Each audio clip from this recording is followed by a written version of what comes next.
¿Quién es Jesús y cuál fue su obra magna? Y parece casi insólito que usted busca en la red, por ejemplo, algunas estadísticas importantes de personas que han hablado de Cristo y se han hecho encuestas, estadísticas, pensadores han hablado de Él. Y increíblemente nuestro Señor en muchas de esas listas no aparece en el primer lugar como el hombre más grande de la historia, como el hombre más influyente de la historia. Ponerlo en perspectiva, por ejemplo, en un libro muy famoso que escribió un judío occidental, un judío americano, con cierta tendencia al cristianismo, pero yo creo que él honraba más a Mohammed, a Mahoma, que a cualquier otro. El libro es de Michael Hart. Él hizo una lista de los 100 hombres más sobresalientes de la historia en orden, y en su lista el número 1 fue Mahoma o Mohammed, el fundador del Islam. Después estuvo Isaac Newton, el científico inglés, el forjador de las ciencias modernas, si pudiéramos decirlo así, el artífice de las ciencias modernas, el inventor del cálculo, de la física moderna y todo eso. Y en tercer lugar estaba nada más y nada menos que aquel Jesús. Después estaba Buda, después estaba Confucio, después estaba Pablo de Tarso. Hubo una lista que hizo Time. Time selecciona desde el año 1927 al hombre del año. Y en esa lista siempre ha prevalecido Hitler como la más grande persona o la persona más significativa que permanece más en la mente de la gente en los últimos 100 años. Después estuvo Albert Einstein, el científico suizo que terminó su carrera en los Estados Unidos, y después estuvo Elvis Presley. Pero en esa lista ellos pusieron que el más influyente de todos, sin duda, era Jesús, aunque la gente votaba por estos tres hombres en primer lugar. En esta lista de Time, y es un artículo, un libro que escribieron unos investigadores o unos profesores de Cambridge University, y la publicaron en Cambridge University Press en 2013. Se llama Who's Biggest? ¿Quién es el mayor? ¿Quién es el más grande, el más influyente? Jesús está en primer lugar, Napoleón está en segundo lugar, Mahoma está en segundo lugar, William Shakespeare está en quinto lugar, y Abraham Lincoln en lugar número 5, y así sucesivamente. En los Estados Unidos se hizo una encuesta muy importante entre la gente, una encuesta significativa con todo el rigor científico, y el 3% más o menos son numeritos, como dan las encuestas, más o menos 3% de error. Y en aquella encuesta el hombre más influyente en los Estados Unidos es, número 1, Abraham Lincoln, y número 2, Jesucristo. Y así sucesivamente. Pero yo no sé si usted ha visto que en la Biblia hay una encuesta que hizo el mismo Jesucristo. Y vamos a ver los resultados de esta encuesta, porque en esta encuesta, en los resultados de esta encuesta, se define quién es Jesús, quién es Él. Vaya conmigo, por favor, al Evangelio según San Mateo, según nuestra serie, el Evangelio de Mateo, capítulo 16, versículos 13 hasta el 20. Mateo capítulo 16, versículos 13 hasta el 20. Recuerde que estamos procurando hablar sobre quién es Jesús y cuál fue o cuál es su obra magna, su obra más importante, su gran obra. Y dice aquel pasaje: viniendo Jesús a la región de Cesarea de Filipo, preguntó a sus discípulos diciendo: ¿quién dice la gente que es el Hijo del Hombre? Ellos dijeron: unos afirman Juan el Bautista, otros dicen Elías, otros también afirman Jeremías o alguno de los profetas. Buen approach, como dicen los americanos, un buen acercamiento, ¿verdad? Por lo menos la gente, inclusive Herodes y los políticos, tenían a Jesús como si fuera ¿qué? Un gran profeta. Juan el Bautista, Elías, Jeremías o alguno de los profetas. Excelente. Ahora vamos a ver, Jesús sigue.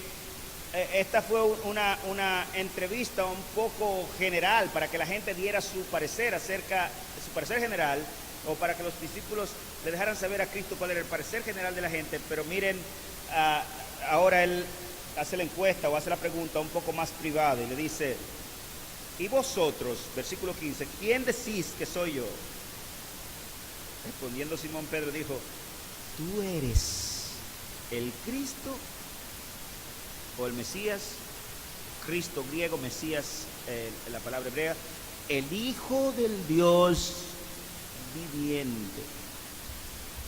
Esta es nuestra frase célebre en esta mañana.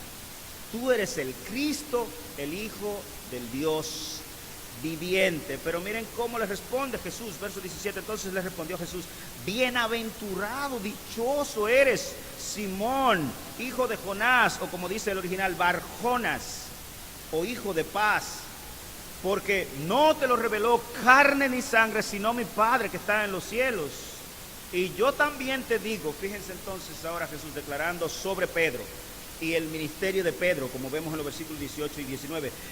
Yo también te digo que tú eres Pedro, y sobre esta roca edificaré mi iglesia, y las puertas del Hades no prevalecerán contra ella. Y a ti te daré las llaves del reino de los cielos, y todo lo que atares en la tierra será atado en los cielos, y lo que desatares en la tierra será atado en... Podemos dejarlo. Señor, una vez más te rogamos que muy pecadores, y no queremos, Señor, ni en un ápice, ni en un punto, Señor, torcer tu palabra. Líbranos, Dios, del error, de la impureza, de fines maléficos, Señor, en esta mañana. Y habla a tu pueblo, Señor, a través de tu siervo inútil, si acaso llegara a ese puesto, Señor. En el nombre de Jesús te lo rogamos. Amén. Dios bendiga a los hermanos de La Vega que están, él es de Bonao, pero vive en La Vega. Qué bueno que están con nosotros. Y a los que nos ven por los medios electrónicos también les damos la calurosa bienvenida y agradecidos. Gracias a los jóvenes por haber ensayado y preparado la música para que nosotros, a través de ese arte sublime que Dios mismo lo creó, nosotros podamos elevar nuestro espíritu a la presencia de Dios. Que por cierto, yo no sé cómo alguien puede quedar tieso como una roca ante la música, especialmente la música bien ejecutada. Yo no podría. En una ocasión estuve en Estados Unidos, yo se lo dije esto hace un tiempo, y yo creo que se lo dije hace como 2 semanas, y estaba viendo un concierto de Navidad, y no pude parar de llorar porque mi espíritu es muy sensible a lo bello, a lo elegante, especialmente a las bellas artes, a la pintura, a la música. Soy muy sensible a esas obras que inventó Dios y se las dio a los hombres. Me ha pasado muchas veces. Una vez estuve, como les recuerdo, y esto no tiene nada que ver con el sermón en esta mañana, pero estuve en Carolina del Norte, en Blue Ridge Mountain View, y me pasé 2 horas y media llorando sin parar por la belleza de otoño que muestra aquel parque nacional. Es una cosa impresionante, impresionante. Me sorprendí que el año pasado, cuando estuve en Cape Town, en Cape Point, un panorama impresionante, no lloré mucho, solamente mi espíritu como que quería llorar, pero no lloré. No sé qué raro, parece que no quería que todos esos africanos me vieran llorar, pero realmente les digo esto, hermanos, porque yo no sé qué pasa en una gente que no se mueve ante lo bello, ante lo agradable. De hecho, todas las obras de Dios todo lo que está hecho ahí, como dice el Salmo 19, cuenta su gloria. Yo sé que la vida citadina deja mucho de la apreciación de las obras de la naturaleza, de lo bello, de lo hermoso, pero eso es amargo al espíritu, eso amarga al espíritu. Usted se imagina lo que es trabajar y llegar a la casa y seguir trabajando y haciendo como Marta, la del Evangelio. Eso es algo y eso es extra para que usted aprenda a cultivar el espíritu de apreciar lo bello, lo que Dios ha hecho, porque eso es bueno, eso es agradable. Cuando voy a los Estados Unidos, voy a los museos, voy a ver ópera, también voy a ver deporte, todo lo que sea bonito, a mí me gusta y pago por ello. Mis niños también van conmigo y si es el deporte usted lo ve levantando la mano, y si es en el concierto musical usted lo ve tranquilito, tratando de molestar. Ahora yo estoy en eso, yo te dedico ahorita tu tiempo, ahora déjame tranquilo aquí. Pero ¿quién es Jesús? Fíjense, una encuesta hizo el mismo Señor, él mismo, quizás no para él darse cuenta quién era, porque eso sería ridículo, ¿verdad? Pensarlo de esa manera, pero para que usted y yo sepamos, y casi se ve que se estaba provocando la revelación de Dios que lo fue dado a Pedro. Acuérdense que Pedro dice, tú eres el Cristo, el Hijo del Dios vivo. Y Cristo le dice, bienaventurado eres, Simón Barjonas, porque no te lo reveló ni carne ni sangre. Es decir, eso no viene de los hombres. Los hombres no pueden levantar ese tipo de apreciación hacia el Señor, hacia Jesús, hacia el Hijo del Hombre. Tiene que ser una revelación del cielo. Como decíamos hace un par de semanas aquí en los beneficios de conocer la verdad. Y preguntábamos Juan 8:32 si era posible conocer la verdad. Y decíamos que con la evidencia, con la abrumadora cantidad de evidencia, 30 millones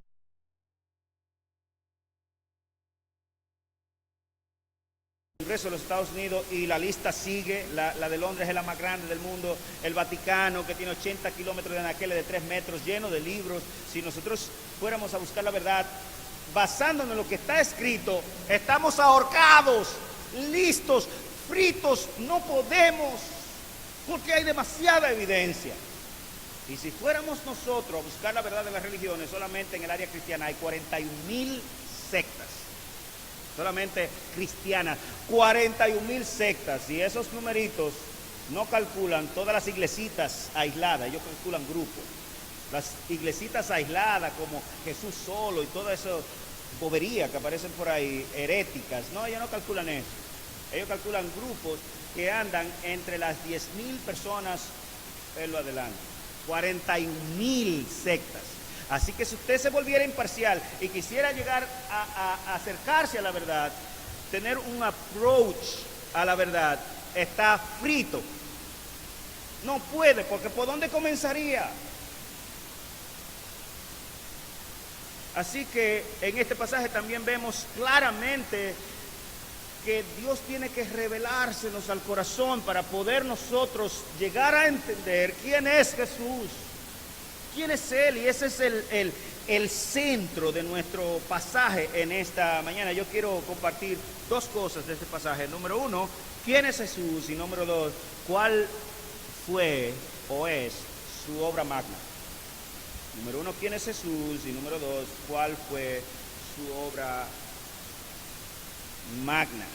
Y a modo general, de manera general, y no quiero que ignoren que en el pasaje claramente nosotros vemos que Jesús es el Hijo del Hombre, su propio título. ¿Quién dice la gente que es el Hijo del Hombre? Si usted va a Daniel capítulo 7, el Hijo del Hombre es el Hijo de Dios que por la eternidad. Pero no vamos a ir. Y ese era el título favorito de Jesús, el Hijo del Hombre. Como cuando sanó aquel paralítico en Marcos capítulo 2, le dijo, para que vean que el Hijo del Hombre tiene potestad sobre todas las cosas. Yo le digo a ese paralítico que nació paralítico, levántate, toma tu camilla y anda, porque yo soy el que puedo perdonar pecado y el que puedo lograr eso. Y todos lo vieron. pero ninguno casi creyeron. Entonces, ¿quién es Jesús y cuál fue su obra magna? Jesús es el Hijo del Hombre, el Cristo, el Mesías, el Hijo de Dios, del Dios vivo, del único Dios, del Dios de Isaac, de Abraham y de Jacob. Y su obra magna, déjeme decirle que es la iglesia. Se lo voy a demostrar en esta mañana. Su gran obra, el arquitecto, la obra arquitectónica de todo el ministerio de nuestro Señor Jesucristo fue la iglesia de Cristo. Usted dirá, bueno, la salvación. Sí, la iglesia, yo no estoy hablando de un lugar, como ustedes saben que no definimos en la cristiandad la iglesia como un espacio geofísico ubicado en cierto lugar. No, la iglesia es el cuerpo de Cristo, es el pueblo de Dios, la gente de Dios, el grupo de redimidos de todas las edades, independientemente que se reúna la iglesia de Cristo X, la iglesia de Cristo Y, la iglesia de Cristo Z, digamos la iglesia Nueva Jerusalén o la iglesia de la Gracia o la iglesia presbiteriana de Nueva York o la iglesia que aunque se reúnan en un lugar como iglesias locales, el Señor está aquí revelando ese pueblo incontable, como vemos en Apocalipsis capítulo 7, versículo 14 en adelante. ¿Quiénes son esos que están vestidos de blanco en la visión de Juan del fin de las cosas, presentándole ya la maqueta acabada del edificio? ¿Y quiénes son todos esos vestidos de ropas blancas que están dispersos, que en una multitud tan grande que no hay nadie que la pueda contar? Y él le dijo, tú lo sabes, esos son los que han salido de la gran tribulación, de todas las tribus, de todas las lenguas, de todas las naciones, que adoran al Cordero. ¿Por qué se emocionan tanto los cristianos cantando? Y los que no son cristianos se quedan como una piedra, como si no pasara nada. Eso es algo increíble, yo no puedo entenderlo, pero bueno. Porque el Cordero nos ha redimido para nuestro Dios. Nos ha librado de la condenación eterna y perpetua y nos ha hecho hijos de nuestro Dios y heredaremos el reino de Dios para siempre. Pero si tú quieres abundar un poco en el primer punto, quizás, y en el segundo punto, Jesús ha sido tan influyente en la raza humana, a pesar de los resultados de varias encuestas, que no solo dividió el curso de la historia humana en dos, antes y después de Cristo, en todos los países del mundo, en todas las culturas del mundo tienen que contar la historia así porque se ha impuesto, sino que se ha escrito de él tanto que si quemáramos todas las Biblias y todo lo que hay en la Biblia, la memoria de Cristo quedaría intacta, sin ninguna falta y sin ninguna falla. Se estima que hay alrededor de 600,000 libros cristianos publicados oficialmente en diferentes idiomas, y que todos ellos, casi sin excepción, por lo menos hacen una referencia importante a Jesucristo. 600,000 libros, pero yo no he mencionado la Biblia.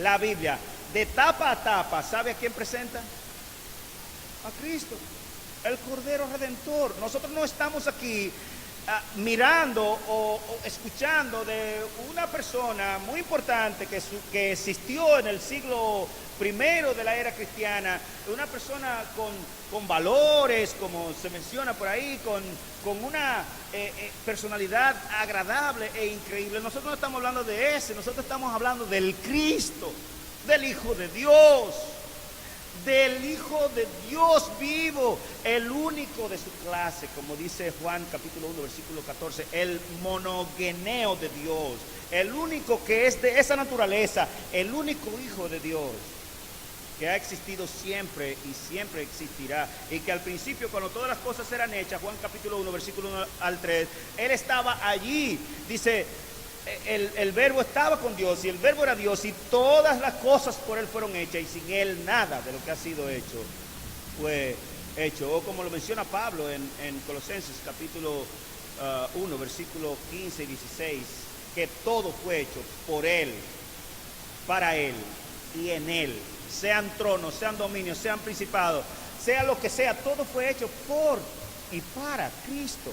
Dios tiene un solo hijo, un solo heredero, no porque Dios vaya a morir, sino porque Él en su plan ha decidido poner todas las cosas en las manos de su hijo, y eso implica el universo sideral, que es una obra tan grande, tan magna, tan extraordinaria, que ni siquiera podemos saber, ni siquiera podemos estimar su tamaño.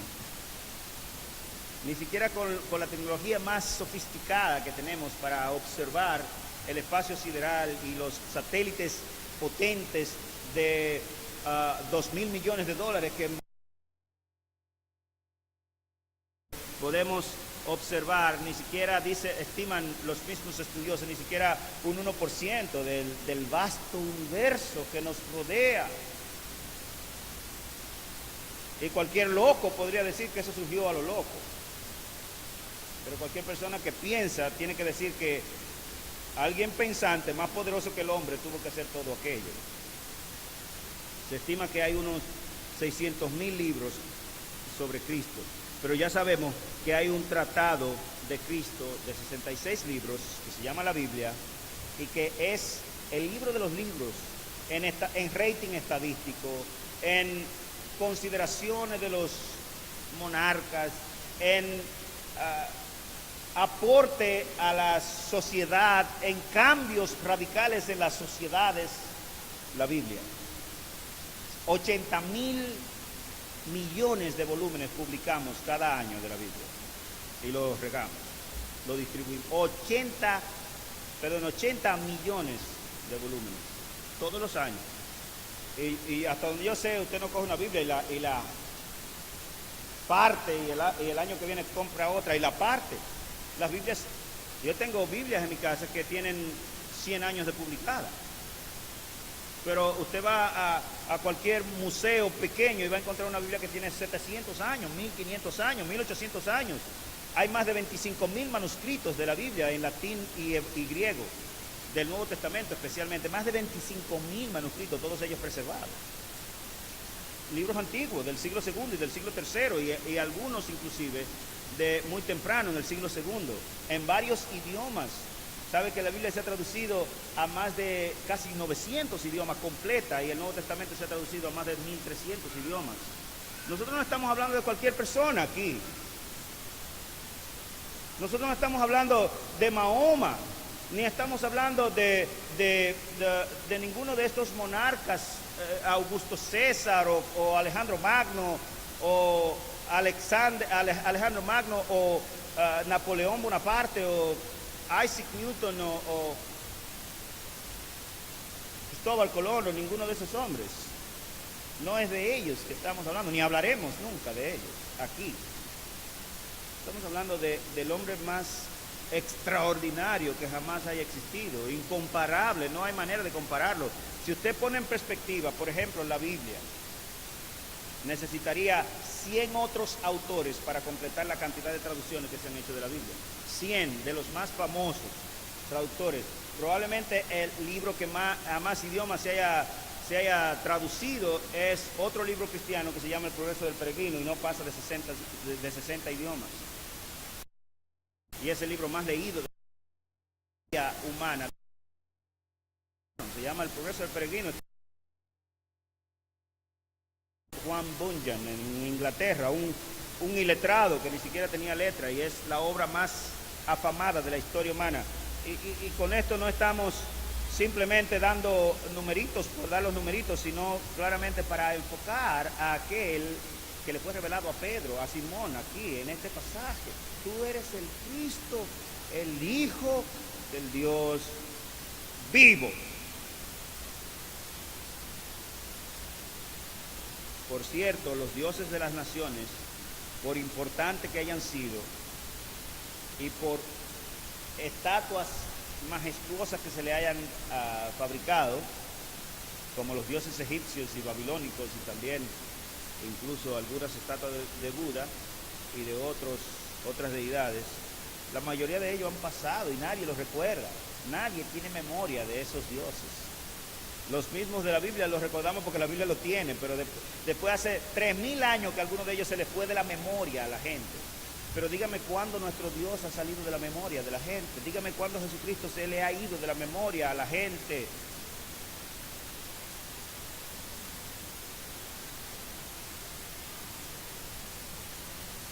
¿Quién es Jesús? Jesús realizó una encuesta sobre sí mismo y vemos que la gente daba un acercamiento en los versículos 13 y 14 del pasaje a quién era Jesús y lo catalogaban como un profeta. De hecho, Herodes, después que mató a Juan, que veía las obras que Jesús hacía, dijo, pero si tiene que ser Juan el Bautista resucitado. Y toda la gente del entorno del antiguo Israel, si pudiéramos decirlo así, o de las provincias romanas en las que estaba dividida, Galilea, Judea, Sidón o Fenicia y Decápolis, etcétera, que era la división geopolítica de Israel en tiempo de Cristo, ellos decían, unos dicen que es Juan el Bautista resucitado, otros dicen que yo no sé cómo lo podían mezclar, porque ellos vieron a Juan el Bautista y a Cristo juntos, en el mismo plano, los dos, uno al lado del otro. No sé cómo se le ocurrió esa idea. Me imagino que también vemos allí el oscurantismo de la gente que creía en la reencarnación, probablemente, no sé, porque ese tipo de información casi apuntan a reencarnacionismo. Otros dicen que Elías, otros dicen que Jeremías o alguno de los profetas. ¿Y tú?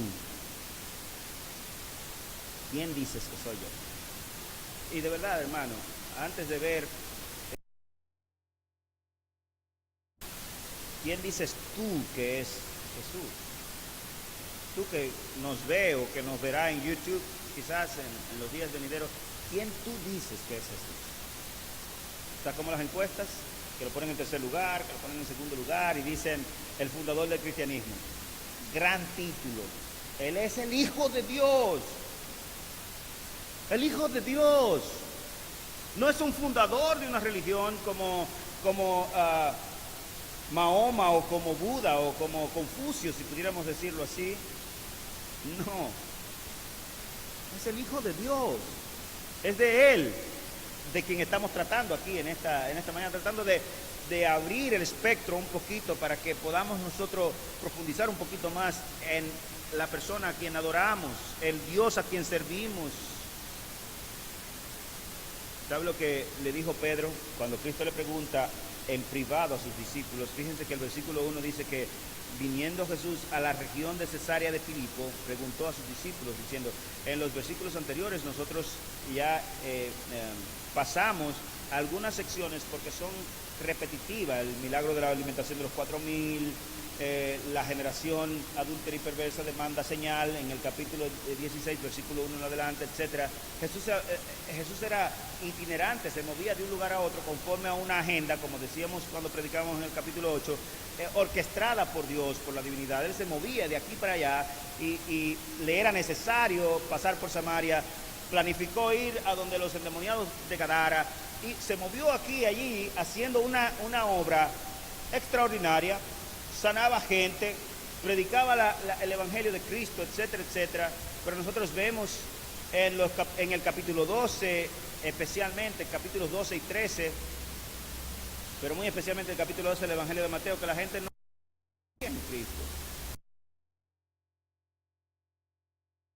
Si la gente no creía en Él, y nosotros lo sabemos que al final de su jornada era un grupo pequeño que había, era una célula relativamente pequeña. En el primer encuentro poderoso, cuando el Espíritu Santo se aparece a los primeros creyentes, habían en un aposento 120, no había más de ahí. 120 creyentes. Un par de semanas después de la muerte de nuestro Señor Jesucristo, 120 cristianos.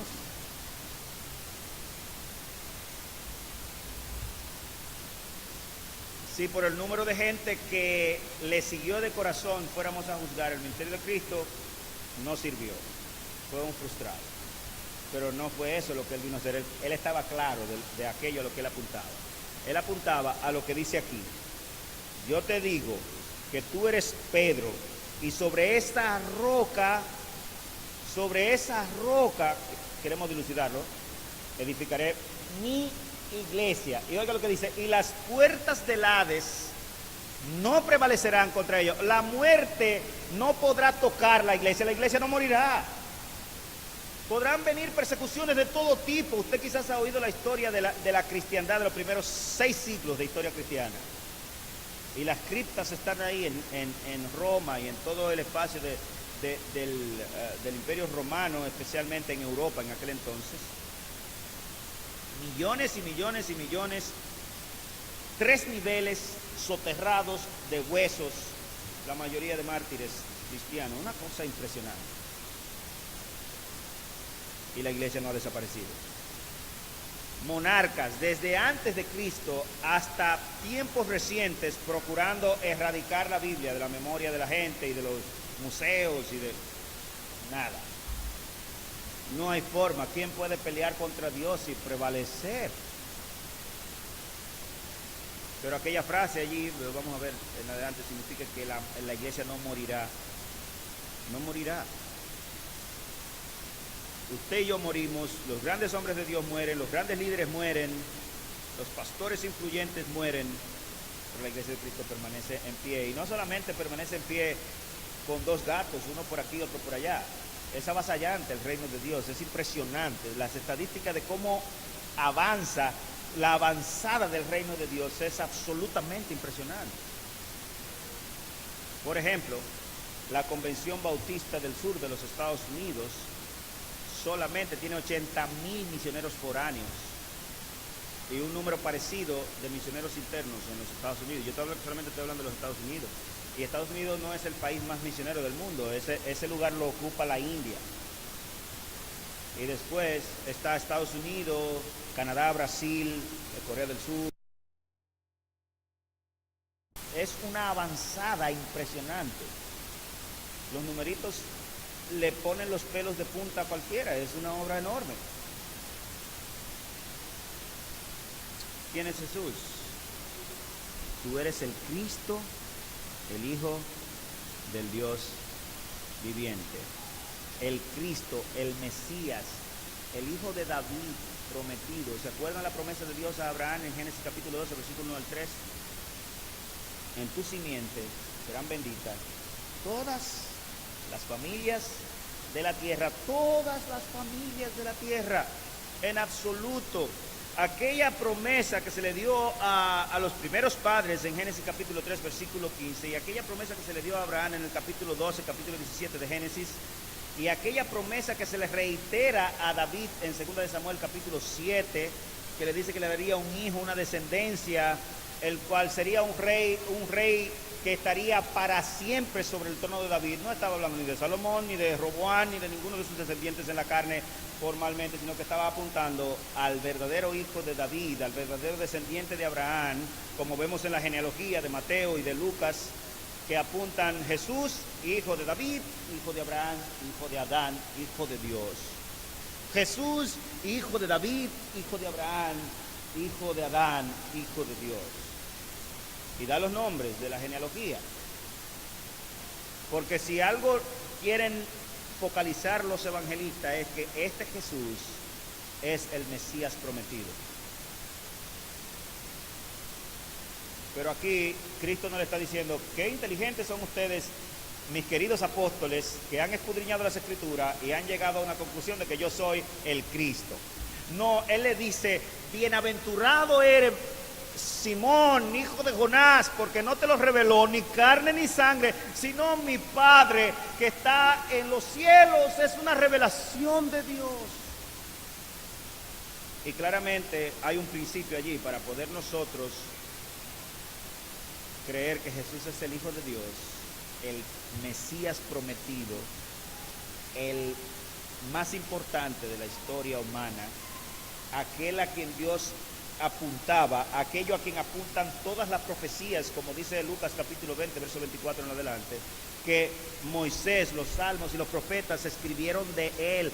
Todo está escrito también en Lucas capítulo 4 y lo encontramos en Hechos reiteradamente en el libro de los Hechos, que era lo que los apóstoles procuraban demostrar, especialmente a las comunidades judías que se reunían en las sinagogas cuando ellos iban a predicar en sábado al principio de la era cristiana. Y le decían, él es aquel de quien dijo David en el primer sermón de Pedro, está claro. Y le dice Pedro a la gente que estaba allí, a unos cuantos,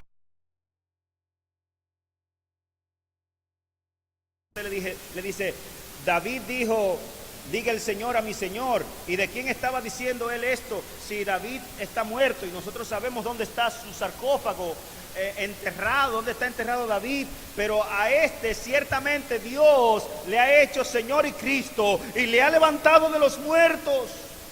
Y de él es que hablamos. Y agarran a Pedro y a los apóstoles, lo atrapan, lo encadenan y le dicen los líderes religiosos, entonces miren, si siguen hablando en ese nombre, les vamos a hacer algo. Así que prohibido hablar en el nombre de Cristo. Y con qué gallardía vienen ellos y le dicen, pero ¿y cómo nosotros podemos dejar de hablar de aquellas cosas que nos han afectado, que nosotros hemos visto con nuestros propios ojos? ¿A quién es más importante servir? ¿A Dios o a los hombres? Si hay un punto en que converge el mensaje de toda la Biblia, se llama Jesucristo. Si hay alguien a quien apunta toda la revelación de Dios, desde Génesis 1 hasta Apocalipsis capítulo 21, flechas, el centro neurálgico, la columna dorsal de todo el engranaje de las Sagradas Escrituras, se llama Jesucristo. Y es de Él que estamos hablando. Él fue que hizo esta encuesta de sí mismo. ¿Quién dice la gente que soy yo? Uno es Juan el Bautista, otro Elías, otro Jeremías o alguno de los profetas. Y vosotros, ¿quién decís que soy yo? Tú eres el Cristo, el Hijo del Dios viviente. Bienaventurado eres Pedro, porque no te lo reveló ni carne ni sangre, sino nuestro Padre que está en los cielos. ¿Y tú quién dices que es? El pasaje es claro, enfático, no tiene ningún misterio. Pero esa expresión, tú eres el Cristo, el Hijo del Dios viviente, es el misterio escondido por los siglos revelado. Pablo lo dice, lo declara en muchos lugares, especialmente en primera a Timoteo capítulo 3, verso 16, que indiscutiblemente grande es el misterio de Dios, de la piedad revelado, que Cristo fue manifestado en carne, vindicado por el Espíritu, visto de los ángeles, predicado en el mundo, recibido de los gentiles y recibido después arriba en la gloria. Cristo. Y el Evangelio, el libro de Pablo, la carta de Pablo a los Romanos, capítulo 1, versículo 1 al 5, Pablo declara otra vez allí el mismo pregón evangélico. Vaya conmigo allá, Romanos capítulo 1, versículo 1 al 5, si quiere, para que usted vea que no estamos hablando de un pasaje aislado de un evangelio, es el centro de la Biblia, es a lo que apunta. La Biblia dice, Pablo, siervo de Cristo Jesús, llamado a ser apóstol, apartado para el evangelio de Dios, que él ya había prometido. De Dios se lo había prometido. ¿Acerca de quién? Acerca de su Hijo, que nació de la descendencia de David según la carne, y que fue declarado Hijo de Dios con poder conforme al Espíritu de santidad por la resurrección de entre los muertos, nuestro Señor Jesucristo. Es de Él, es a Él. ¿Sabe lo que dijo Dios de Cristo en una ocasión? Ese es mi Hijo amado, en el cual me complazco. A Él oíd. Del cielo una voz.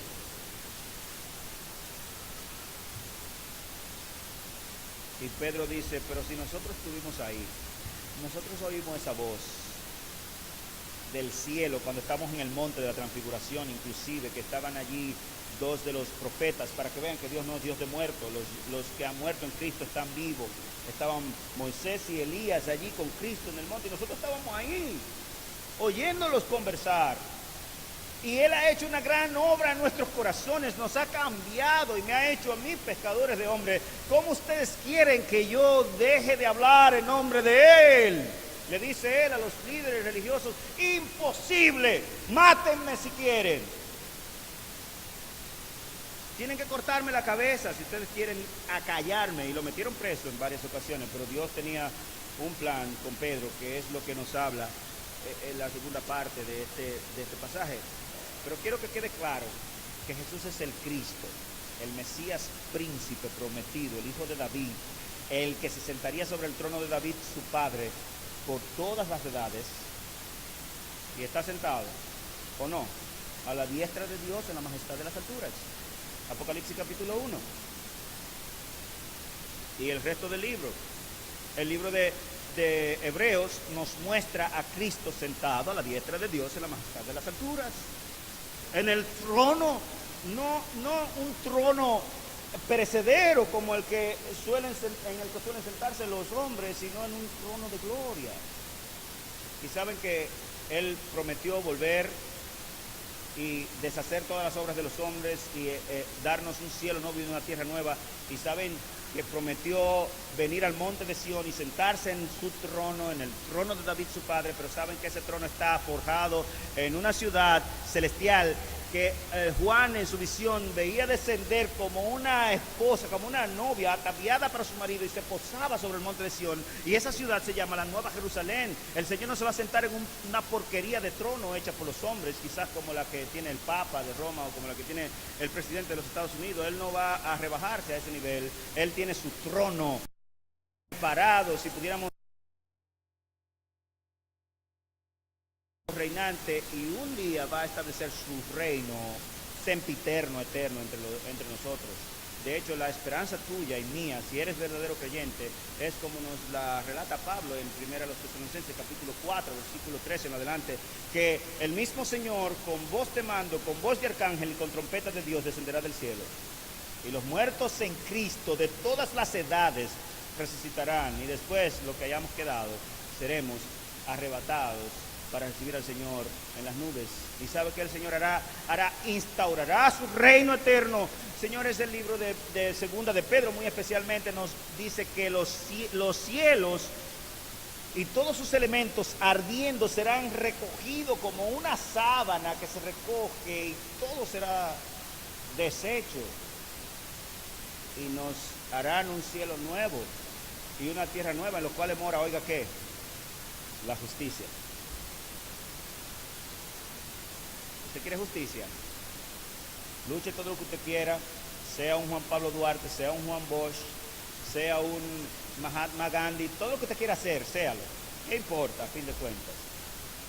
Lo matarán, lo enviarán cautivo a Venezuela a terminar vendiendo vela y muerto de hambre, o lo enviarán a Puerto Rico exiliado, o le harán esto, o le harán aquello, ¿qué importa?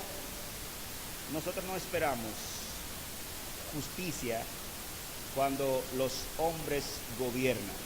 Imposible, en el jamás de los jamases. Esperamos justicia del Rey de los siglos, del Rey de Reyes y del Señor de Señores. ¿Quién es Jesús? El Cristo, el Hijo del Dios vivo, a quien haces bien si le sirves. Porque si no le sirves a Cristo, tendrá que servirle a una mujer, a quien sea, al dinero, a la fama, al placer. ¿Y cuál fue su obra magna?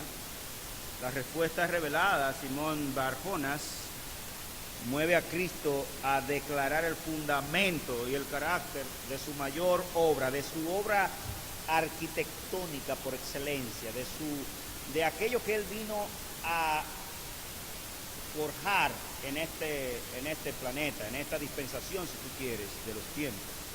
Pedro y su ministerio privilegiado, vemos en el pasaje, dice, y yo, bienaventurado eres Simón, hijo de Jonás, porque no te lo reveló carne ni sangre, sino nuestro Padre, vuestro Padre que está en los cielos. Ok, está bien.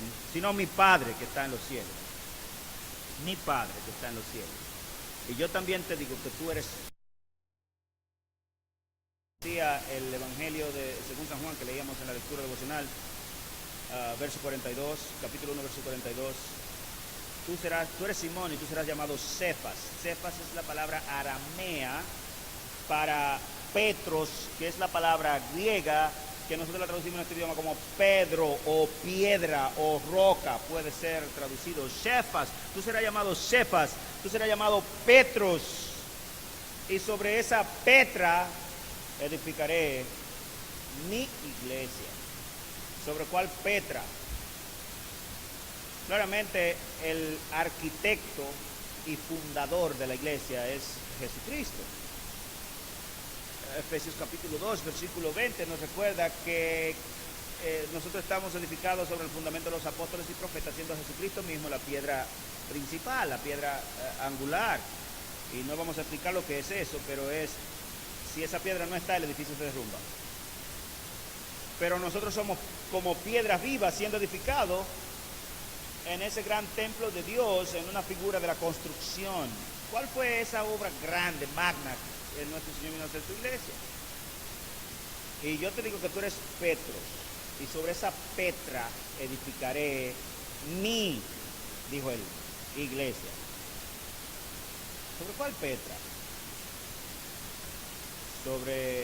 Acuérdense que Pedro se llamaba Simón Barjonas, hombre de paz. Yo no sé de dónde era la paz de Pedro, pero ese era el nombre de él. Pero aquí le cambian el nombre y le dicen, tú serás llamado Petro o Pedro. ¿Saben ustedes, y lo pueden confirmar en las escrituras, que el nombre que le dio Dios a la gente más importante que vemos en la Biblia tiene que ver con su carácter y su ministerio y su obra?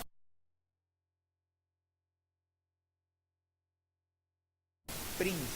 Y Dios le cambia el nombre de príncipe a padre de muchas naciones. En vez de príncipe le pone Abraham o Abraham. En vez de Abraham dice Abraham, igual que a Sara. Sarai se llamaba, y Dios le pone el nombre de Sara porque ella en vez de princesa sería llamada madre de muchas naciones. Y después el hijo de Abraham y Sara, ¿saben cómo le puso Dios? Antes de la concepción, Dios le dijo, un año antes, él será llamado Isaac, que significa risa. ¿Por qué? Porque ambos se rieron de la declaración de aquellos tres hombres que vinieron a anunciarle a Abraham que a los 100 años y a los 90 de Sara, él iba a tener un hijo. ¿Quién va a creer eso? ¿Quién? Pero imagínese usted, entonces Sara por allá escondida en la tienda, ¡ja, ja, ja, ja! Y los tres hombres le dijeron, el hijo se llamará Risa, se llamará ¡ja, ja, ja, ja, ja! Qué nombre más ridículo, pero ese es el nombre que le pusieron. Y después vemos que a Jacob se le cambia el nombre, ¿a qué? A Israel. Israel, mi pueblo, el pueblo de Dios. De su plantador o engañador, que significa Jacob, le cambian el nombre a mi pueblo, mi escogido. ¡Wow! Y aquí de Simón, un nombre común, Barjonas, hombre de paz, Dios le dice entonces, y tú serás llamado fundamento. Y sobre ese fundamento edificaré mi iglesia. Sobre Pedro.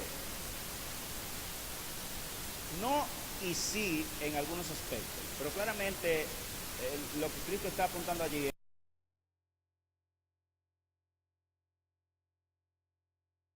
¿y cuál fue la revelación? Que Cristo, que Jesús, que el Hijo del Hombre que estaba allí enfrente de él era el Cristo, el Hijo de Dios, el Hijo del Dios vivo.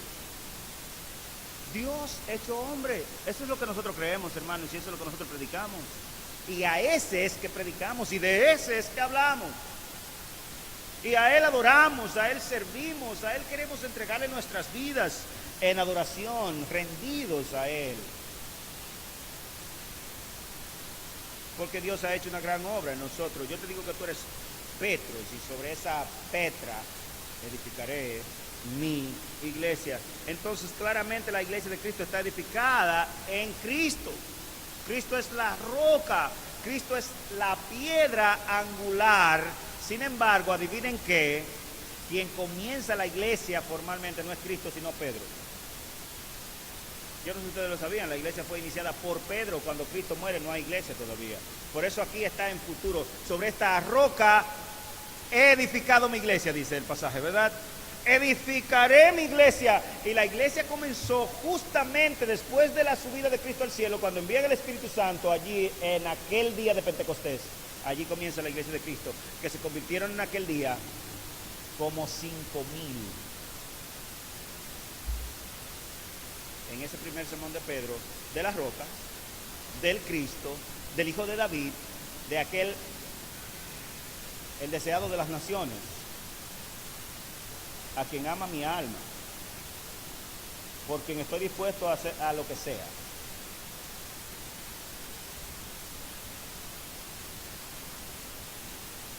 Y todo verdadero creyente también, a perder lo que sea, a dejar lo que sea. Y los que me conocen saben que no estoy hablando de la boca para afuera, sino que ciertamente a cerebro lavado.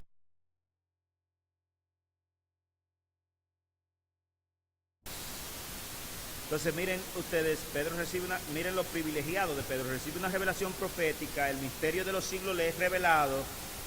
Sobre quién era ese que estaba ahí enfrente de ellos, del Padre, del cielo le vino esa revelación, le cambian el nombre Petro significa el fundamento, aquel en quien, pero ¿qué dice Efesios capítulo 2, versículo 20? Edificado sobre el fundamento de los apóstoles y profetas, siendo Cristo la principal piedra, y Pedro es el que comienza esta gran obra, humanamente hablando. Cuando Cristo muere no hay iglesia. Cuando viene el Espíritu comienza la iglesia. Y el primer sermón de Pedro es el momento oficial que dan todos los estudiosos de la Escritura para el comienzo, no solamente de una iglesia, la de Jerusalén, porque allí había gente de ¿dónde? De todo el entorno del mundo conocido, partos, medos, edomitas, elamitas, de las regiones del Ponto, de Pisidia, de Capadocia, de Bitinia, de todas las ciudades, de todos los contornos del Imperio Romano, Hechos capítulo 2. Ajá, y en aquel momento se convirtieron gente de todos esos lugares. De hecho, cuando Pablo le escribe la carta a los romanos, usted se da cuenta que aquella iglesia no parece haber sido comenzada por un apóstol. Por ningún lado hay evidencia, sino que comenzó, y muchas otras iglesias comenzaron, ¿cuándo? Probablemente, dicen algunos, con aquellos de la dispersión. Y también toda esa gente que vino a adorar ese día de Pentecostés se fueron otra vez a sus ciudades, porque ellos no vivían ahí, muchos de ellos. Tuvieron que irse a los lugares. Y después de haber sido afectados por el Evangelio de Dios, por el Espíritu Santo, es imposible quedarse quieto. Porque recibiréis poder, fue la promesa de Cristo en Hechos 1:8, cuando haya venido sobre vosotros el Espíritu Santo de la promesa, y me seréis testigos en Jerusalén, en Samaria y hasta lo último. ¿Miren a dónde vamos?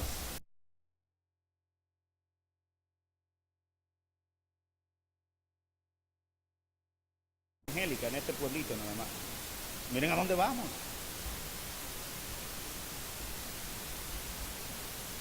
Y nuestra nación es netamente anti-evangélica todavía.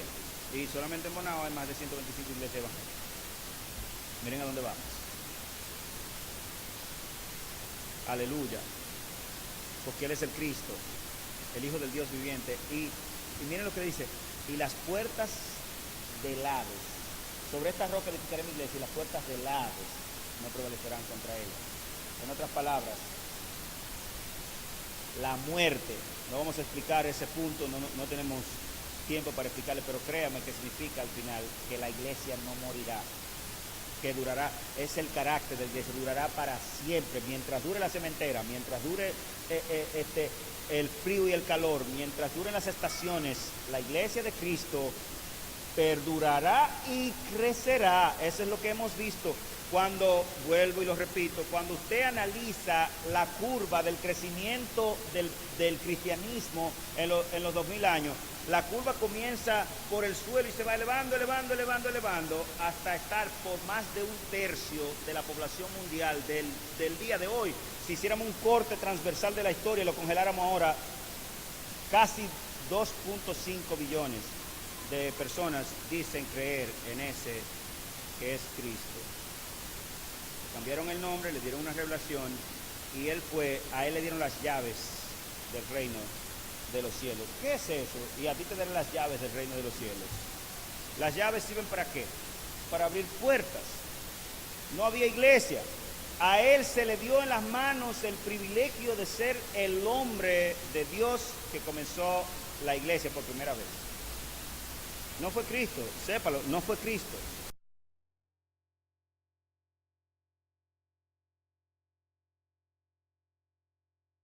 Comienza la iglesia de Cristo y desde entonces los primeros gentiles se convirtieron con Pedro en la casa de Cornelio y los primeros judíos se convirtieron con Pedro en Pentecostés después de la muerte de Jesucristo. Cuando Cristo muere, había una célula pequeña, pero no era ni siquiera todavía lo que el Señor apuntaba a la iglesia, porque la iglesia es el cuerpo de Cristo, la gente de Dios dispersa por todos los lugares del planeta.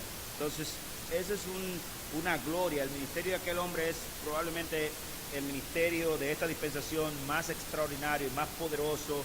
A quienes les remitieres, le dijo Cristo en una ocasión, a quienes les remitieres los pecados les son remitidos y a quienes se lo retuviereis les son retenidos. Y le dijo aquí en esta ocasión, lo que atares en la tierra será atado en el cielo, y lo desatares en la tierra será desatado en el cielo. Y nada más hay que ver cómo era el ministerio de Pedro.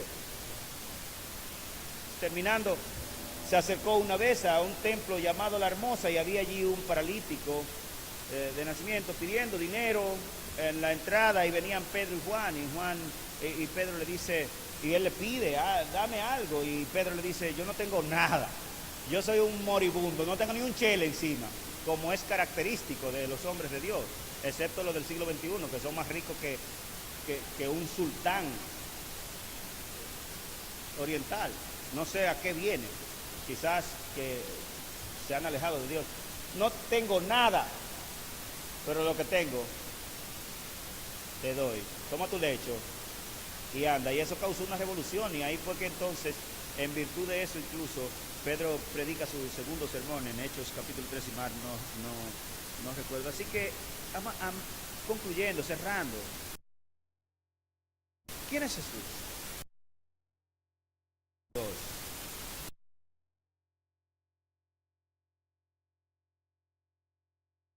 Carne, el que se sentaría en el trono de David su padre por siempre y reinaría para siempre. Y él está reinando hoy, pero él no se va a quedar donde está, porque a la consumación de los tiempos él vendrá a establecer su reino entre nosotros.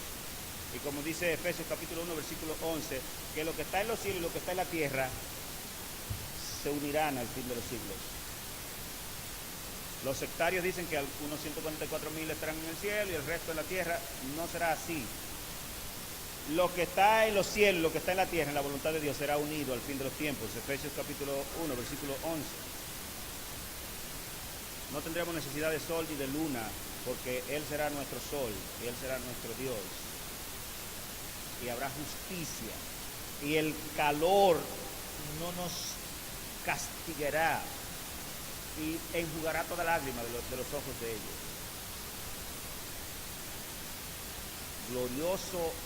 Gloriosa promesa. Yo no sé si tú la crees, no sé cuál es en qué pie estás parado, no sé si tú solamente eres un miserable que esperas en Dios en esta vida. Él viene, Él es el Cristo, Él es el Mesías, Él es el Rey eterno, y fue a preparar lugar para nosotros, para que donde Él está, ¿qué dice? Juan 14, 1 en adelante. Ustedes No se turbe vuestro corazón. Creéis en Dios, creed también en mí. En la casa de mi Padre muchas moradas hay. Si así no fuera, yo os lo hubiera dicho. Voy pues a preparar lugar para vosotros. Hermana, hermano en Cristo, muchas injusticias, sí, lo sé.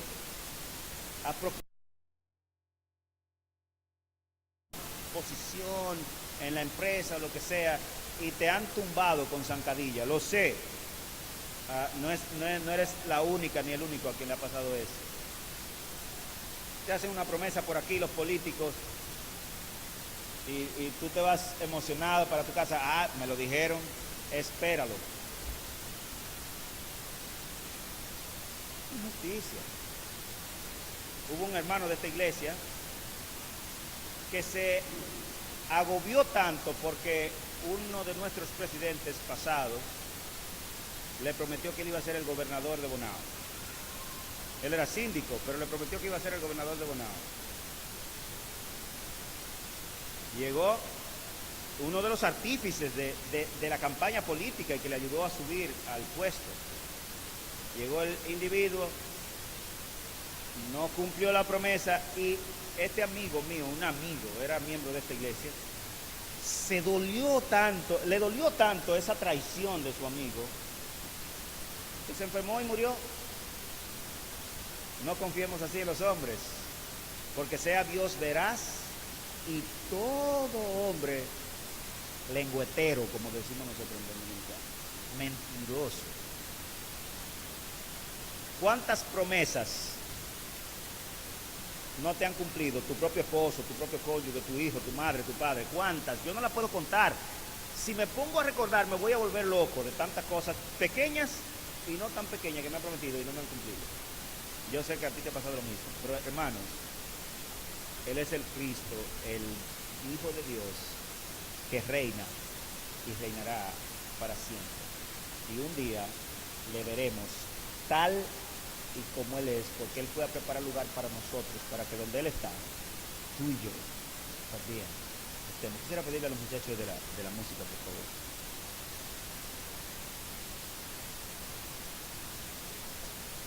La iglesia de Cristo no